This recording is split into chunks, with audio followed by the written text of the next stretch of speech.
Police ಅಂದ್ರೆ ನಮ್ಮ ರಕ್ಷಣೆ ಮಾಡ್ತಾರೆ, ನಮಗೆ ನ್ಯಾಯ ಕೊಡಿಸ್ತಾರೆ ಎನ್ನುವಂತಹ ನಂಬಿಕೆ ಇದೆ. ಆದರೆ ಇಲ್ಲೊಬ್ಬ ಡಿಆರ್ ಪೊಲೀಸ್ ಸಿಬ್ಬಂದಿ ಮುಂದೆ ನಿಂತು ತೋಟದ ಮನೆಯ ಡಕಾಯಿತಿಯನ್ನು ಮಾಡಿಸಿದ್ದಾರೆ.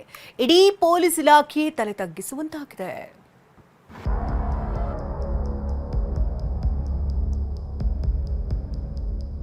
ಗ್ರಾಂ ಬಂಗಾರ, 5 ಲಕ್ಷ ರೂಪಾಯಿ ಮತ್ತೆ 244 ಗ್ರಾಂ ಬೆಳ್ಳಿ ಆಭರಣವನ್ನು ತಗೊಂಡು ಹೋಗಿದ್ದಾರೆ. ತೋಟದ ಮನೆಗೆ ಕನ್ನ ಪೊಲೀಸಪ್ಪನೇ ಮಾಸ್ಟರ್ ಮೈಂಡ್. ಬೇಲಿಯೇ ಎದ್ದು ಹೊಲ ಮೇದರೆ ಕಾಯೋರು ಯಾರು?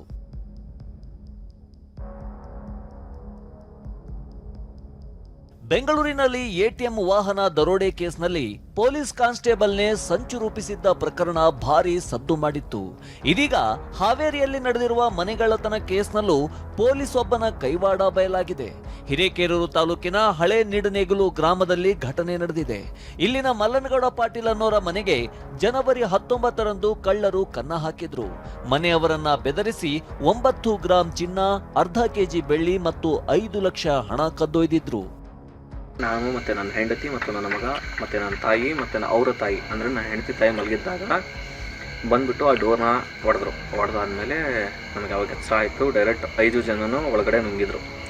5 ಜನನೂ ಒಳಗಡೆ ನುಗ್ಗಿಬಿಟ್ಟು ಏನಪ್ಪ ಅಂದರೆ ಡೈರೆಕ್ಟ್ ದುಡ್ಡು ಇರ್ತಕ್ಕಂಥ ನಮ್ಮ ಕಪಾಟ್ ಅಂದರೆ ಗಾರೇಜ್ ಅಂತ ಏನಂತೀವಲ್ಲ ಅದಕ್ಕೆ ಬಂದುಬಿಟ್ಟು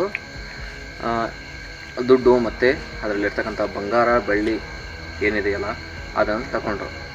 ಚಾಕು ಇತ್ತು ಅವ್ರ ಕೈಯಲ್ಲಿ. ಚಾಕು ಇದ್ರಿಂದ 4 ಜನ ಕಡೆಯಲ್ಲಿ 3 ಜನ ಕಡೆಯಲ್ಲಿ ರಾಡಿತ್ತು.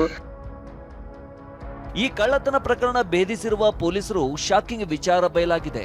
ಒಟ್ಟು 5ರನ್ನ ಅರೆಸ್ಟ್ ಮಾಡಿದ್ದು, ಇದರಲ್ಲಿ ಪ್ರದೀಪ್ ನಾಯಕ್ ಅನ್ನೋ ಓರ್ವ ಡಿಆರ್ ಪೊಲೀಸ್ ಸಿಬ್ಬಂದಿಯೂ ಸೇರಿದ್ದಾನೆ.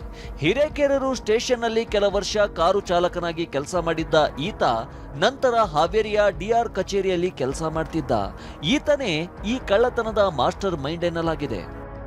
ನಮ್ಮ ಇಲಾಖೆಯ ಒಬ್ಬ ಪ್ರದೀಪ್ ನಾಯಕ್ ಅಂತಕ್ಕಂಥ ಡಿಆರ್ ಕಾನ್ಸ್ಟೇಬಲ್ ಒಬ್ಬರು ಇನ್ವಾಲ್ವ್ ಆಗಿದ್ದು ತುಂಬ ಬೇಜಾರದ ಸಂಗತಿ ಇಲಾಖೆಗೆ. ಪ್ರದೀಪ್ ನಾಯಕ್ ಅವ್ರಿಗೇ ಅದೇ ಜಾಗ ಅವರೇ ತೋರಿಸ್ಬಿಟ್ಟು 7ನೇ ತಾರೀಕು ನಾವು ನಮ್ಮ APC ಒಬ್ಬರನ್ನು ಸೆಕ್ಯೂರ್ ಮಾಡ್ಕೊಂಡಿದ್ದೀವಿ, ಅರೆಸ್ಟ್ ಮಾಡಿದ್ದೀವಿ. ಅವರು ಕೂಡ ಈ ಪ್ರಕರಣದಲ್ಲಿ ಆರೋಪಿಯನ್ನಾಗಿ ಮಾಡಲಾಗಿದೆ.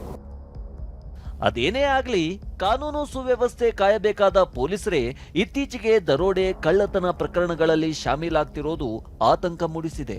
ಇಂತಹ ಕೆಲವರಿಂದಾಗಿ ದಕ್ಷತೆಗೆ ಹೆಸರಾಗಿರೋ ಕರ್ನಾಟಕ ಪೊಲೀಸ್ ಇಲಾಖೆಗೆ ಕಳಂಕ ಬರ್ತಿದೆ.